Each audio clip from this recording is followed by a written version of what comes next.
Good morning সবাইকে। Good morning বলো। Morning. আজকে আমাদের এখানে 9টা বাজে। আজকে আমাদের একটু লেট হয়ে গেছে, মানে ইন্ডিয়ার টাইমে এখন 7:30 বাজে। ইন্ডিয়ার টাইমে আমাদের এখানে এখন 9টা বাজে। তো আজকে একটু ঘুমিয়ে পড়েছিলাম, লেট হয়ে গেছে। এখন যাচ্ছি আমরা ব্রেকফাস্ট করতে। দাদা আর বৌদি চলে গেছে অনেক আগে, ওরা 5টায় উঠে আজকে বেরিয়ে পড়েছে। তো আমরা এখন যাচ্ছি ব্রেকফাস্ট করতে। ব্রেকফাস্ট করব, ব্রেকফাস্ট করার পরে আমরা আজকে ডিসাইড করবো যে আজকে কী করা যায়। 8:30 দিন থেকে বড় কথা এখানে ওয়েদার কি আকাশ, ওয়েদার এত ভালো। আমি কালকেও বলেছি ইভেন এই যে ওয়েদারের কথা, ওয়েদার এত ভালো এত ভালো।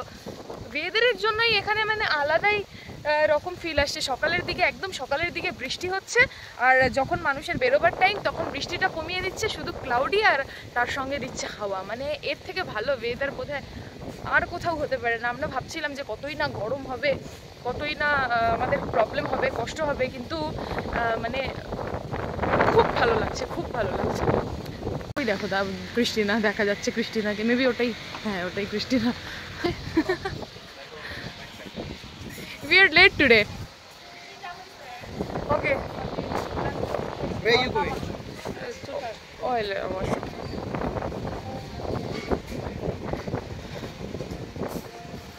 দাদা ওখানে বসে আছে দেখা যাচ্ছে। আর এই হচ্ছে এখানে বফে সিস্টেম স্টার্ট হয়ে গেছে। সবাই অলরেডি এখানে খাওয়া স্টার্ট হয়ে গেছে। আমার মনে হয় সবার অলরেডি খাওয়া হয়েও গেছে। মানে এখানে অনেকটা সকালই স্টার্ট হয়। আর আজকে আমাদের লেট হয়ে গেছে, 9টা বেজে গেছে। তো চলো এবার ধীরে ধীরে আমরাও খাবার দিকে যাই। আফটার ব্রেকফাস্ট সবাই সবার মতন করে একটু রেস্ট করছিল, কেউ বিচের ধারে, কেউ ঘরে।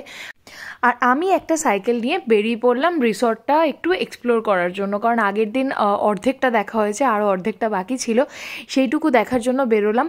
আর সত্যি কথা বলতে বাড়িতে যাও বা ঘরে শুয়ে বসে থাকি না কেন, ঘুরতে গিয়ে কিন্তু একদম ইচ্ছা করে না শুয়ে বসে থাকতে। সারাক্ষণ মনে হয় যে ঘুরে ঘুরে বেড়াই। তো ঘুরতে ঘুরতে আমি চলে এসেছি বিচের ধারে। আর এখানে এসে দেখি দাদা আর বৌদি ক্যামেরা সেট করছিল আর ড্রোন সেট করছিল। তো তার ফাঁকেই চেঞ্জ করে এসে আমরা কয়েকটা রিলস বানিয়ে নিলাম। আর ড্রোনটা সেট করে সেটা নিয়ে কতগুলো ভিডিওস আমরা বানিয়েছিলাম। আর এই ভিডিওটা যেটা তোমরা এখন দেখছো, এই ভিডিওটা বানানোর মেন উদ্দেশ্য ছিল হচ্ছে এই রিসর্টটা পুরো দেখার আর চারিদিকে কি আছে না আছে সেটা দেখার জন্য। বেসিক্যালি পরে দেখলাম যে শর্টটা বেশ ভালো লাগছিলো, সেই জন্যই তোমাদের সাথেও শেয়ার করলাম। তো যেটা আমরা পরে দেখতে পেলাম যে রিসর্টটা মাঝখানে আর বাদবাকি পুরোটা হচ্ছে একদম জঙ্গল, ঘন জঙ্গল, মানে চারিদিকে পুরো জঙ্গল। আমরা একটা সাইডে ছিলাম, রিসর্ট একটা এই মানে এই পুরো আইল্যান্ডটার একটা সাইডে এই রিসর্টটা, আর একটা সাইডে জাস্ট অপোজিট সাইডে আর একটা রিসর্ট রয়েছে, মাঝখানে আর সেরকম কিছুই নেই। তো যাই হোক, তারপরে আমরা একটু লাঞ্চ করলাম। লাঞ্চ মানে খুবই হালকা পাতলা কিছু, আমি তো সেরকমভাবে কিছু খেতেই পারছিলাম না এখানে, কারণ টিপিক্যাল ওই থাইল্যান্ডের যে ফুড টিপিক্যাল সেই ফুড, আর প্রত্যেকটা ফুডে না একটা ওদের স্পেসিফিক অ্যারোমা ছিল, কি জানি না, সেটা আমার একদমই আমি নিতে পারছিলাম না। তো যাই হোক, আমি হালকা একটু আইসক্রিম আর ডাব এই সমস্ত খেয়ে চলে গেলাম আমরা ঘরে, রেস্ট করলাম। তারপরে বেরিয়ে আবার দুপুরের দিকে আবার একটু বিকেলের দিকে আবার একটুখানি বেরোলাম। বেরিয়ে আমরা কায়াকিং করলাম। কায়াকিং করে হাত পা ধুয়ে ঘরে গিয়ে আবার একটুখানি রেস্ট করলাম। এখন এখানে বাজে হচ্ছে এক্স্যাক্টলি সন্ধ্যে 6:30 আর এখন এখানে চলছে মানে এই রিসর্টের রেস্টুরেন্টে এখন হ্যাপি আওয়ার্স চলছে। হ্যাপি আওয়ার্স মানে হচ্ছে এই সময়ে মানে 7টা অবধি, সন্ধ্যে 7টা অবধি এর টাইম। এখানে অফার্স মানে ড্রিঙ্কের ওপরে বেশ কিছু অফার্স থাকে।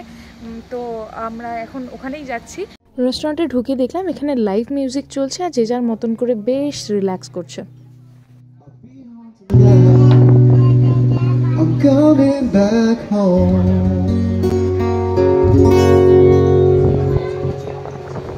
Thank you.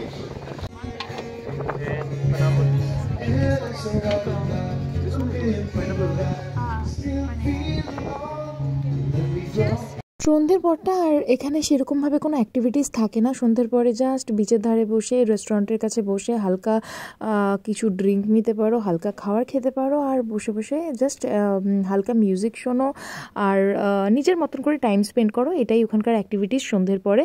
তো আমাদের পরের দিন বেরোবার ছিল, মানে মেন ফুকেত মেন সিটিতে আমাদের যাওয়ার ছিল, তাই জন্য আর বেশি লেট আমরা করিনি। 8:30-9টার মধ্যে আমরা ঘরে ঢুকে গিয়েছিলাম, দিয়ে প্যাকিং ট্যাকিং যত যা কিছু ছিল সব কিছু সেরে আমরা শুয়ে পড়েছিলাম, কারণ নেক্সট ডে আমাদের যাওয়ার আছে মেন ফুকেতে।